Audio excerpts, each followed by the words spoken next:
The nice thing about those guys, if you have both of them out there, you can do both and still have a threat. You know, I think Mark's a legitimate threat running the football. He's demonstrated that. Damon's a legitimate threat outside. You know, a year ago at this time, we were just wondering if Weissman could block anybody. It's kind of, you know, it's funny how a year's time goes by. But the nice thing is now that we know he can block it, then we got an additional bonus that he can run. So, you know, if you can have those two guys out there, I think it gives us a little bit more firepower, which is something we lacked last year for sure.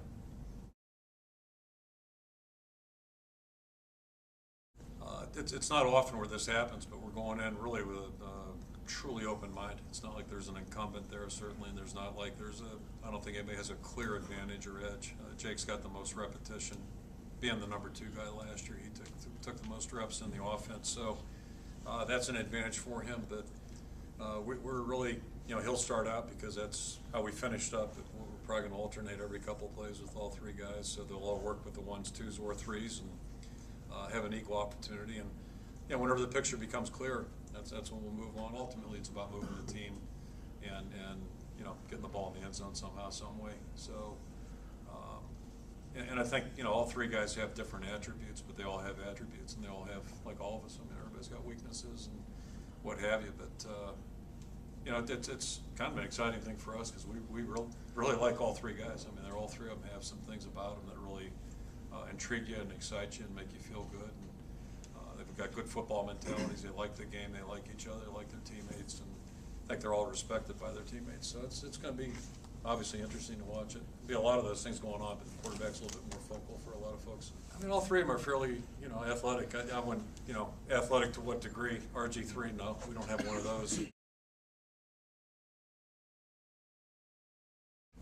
So he was the scout team quarterback, but he ran our offense and you know, was in on every meeting, traveled to every game, all those types of things. And you know, when you're around people on a continual basis, you know, 7 days a week or 6 days a week, you really get a pretty good feel, I think, for what they are.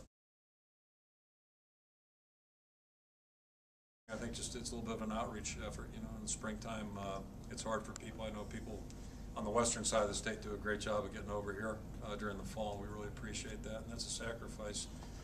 So, you know, maybe we can reciprocate a little bit here and cut the drive down for people in the far west, give them a little bit easier access, and certainly the Des Moines population base is important to us as well, so just maybe a way to say thank you. You know, I get head coach behavior a lot everywhere I go, so everything's fine usually, you know, that way. But you know, I mean, I realize, I mean, everybody was disappointed last year. I think everybody was disappointed, probably at times frustrated. And I would emphasize nobody more so than the players. You know, they're the ones who work harder than anybody, and coaches as well. So, you know, our goal is never to be 4-8 here. Although it probably would have looked good in '99, but yeah, it's never been our goal, and none of us are happy, and all of us take ownership. And there's not much else we can say. But one thing I told the guys, you know, we got going there in November after the last ball game. It's, you know, you flip the calendar. It's a new year. It's a new opportunity.